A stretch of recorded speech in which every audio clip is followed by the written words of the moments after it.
Hi everyone, it's Ed from Runnable.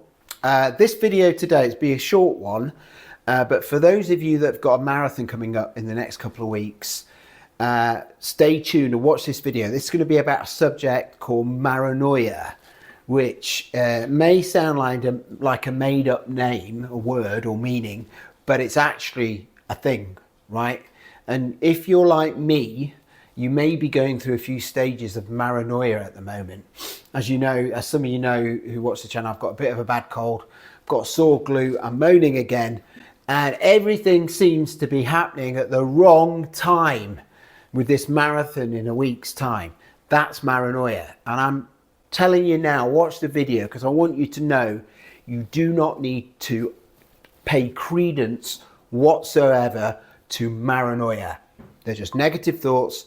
But watch the video, and at the end of the video, actually, it's a shout out to one of the viewers of the channel. So please watch to the end. I've got a little message for someone. Anyway, watch the video. I hope it cheers you up, makes you feel a bit better about whatever it is you're thinking about regarding your marathon. And I'll see you soon. Bye-bye.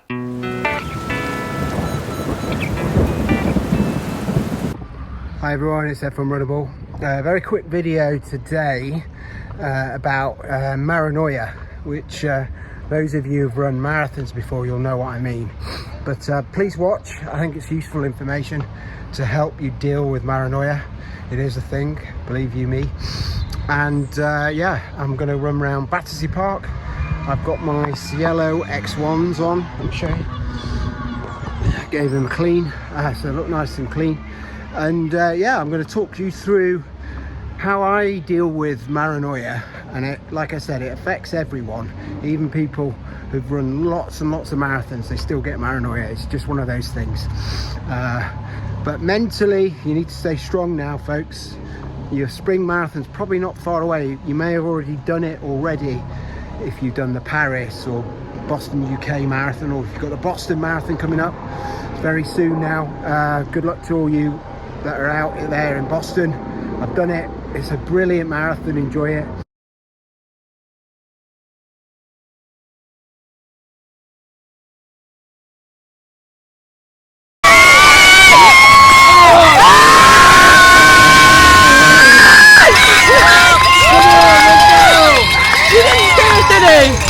And those that have got London a week later, now's the time to get your mental state in place. And so watch this video, hopefully it'll help. I'll see you soon. Bye bye. Okay, so it's that time of the week again when I'm in Battersea Park, enjoying a little run. Those that follow the channel now, I've not been that well this week, and so apologies, my voice is a little bit all over the place. I don't know what this is, if it's a cold, hopefully not chest infection. It's not got to my chest yet, if it is, or if it's just hay fever. But it's kind of a good reminder of a subject I wanted to talk about, which is Maranoia. So actually, Maranoia is a thing, right? It's when we're getting paranoid, like you know what, before a marathon, and we start thinking colds are gonna break out into near-death experiences, and aching left glutes are gonna end up with exploding glute muscles, and sore feet are gonna end up with plantar fasciitis. All these kind of things that go through our heads. So I want you to know I've run 7 marathons now, and every time I've gone through tapering, I've gone through this Maranoia stage. And you know, you learn a little bit each time, but you never really conquer it, right? And it's kind of good practice in life to think about things this way, right? I'll try to explain it best I can. We can prepare for the future. So a marathon, a date in mind, we can prepare the best we can. but we cannot 100% predict what's going to happen, right? So same with aches and pains leading up to the marathon. You cannot now, 2 weeks away or a week and a half away or 3 weeks or whatever it is, predict what it's going to be like on the day. So stop wasting your time thinking about it. You know, stop worrying about the future, because you really don't know what will happen on the day. What you can do that's far more productive is try and think of ways to help your predicament. So if you've got a bad cold and you want to try and get it cured for your marathon day, you need to stop doing really intense activities which are going to prolong it. You need to eat lots of fruit, veg, all the healthy stuff. Give your body what it needs to combat whatever you've got. And that's all you can do, right? You could avoid people and stuff like that, but I don't think that's good for your mental health. So I think if you do whatever you can to try and help your situation, rather than worry about what's going to happen on the day because of what you've got, whether it's a cold or a sore glute like mine. Yes, of course it's annoying. Of course you'd like to be, like at this point, completely free of any niggles. But let's be honest, hardly ever do we get to races or big events like marathons and we're completely niggle free. But somehow we get through it, right? So I woke up with my back really sore this morning, and I've been foam rolling it and I've been stretching it, and I kind of thought, well, hang on a minute, I probably just slept badly on it, and I don't want to overdo the stretching, I don't want to overdo the rolling for something that might not actually be a big issue, and it might sort itself out in 24 hours. So there's this disease, I think, nowadays, to try and get things fixed as quick as you can without being patient, and that can actually mean things get worse because you overdo it in one direction. You over foam roll, you over stretch, you overdo it on the medicine, you know, and that can be just as harmful as the condition you've got in the first place. So don't let Maranoia rule your decision making, right? Forget there's a marathon coming up or a big race coming up, and deal with your situation as you would normally without the thought of that event in your mind, and then you'll probably make a right decision. Okay, there are no shortcuts often to these things. You just have to let them go through the process and do everything you can around it to make sure the healing process takes place.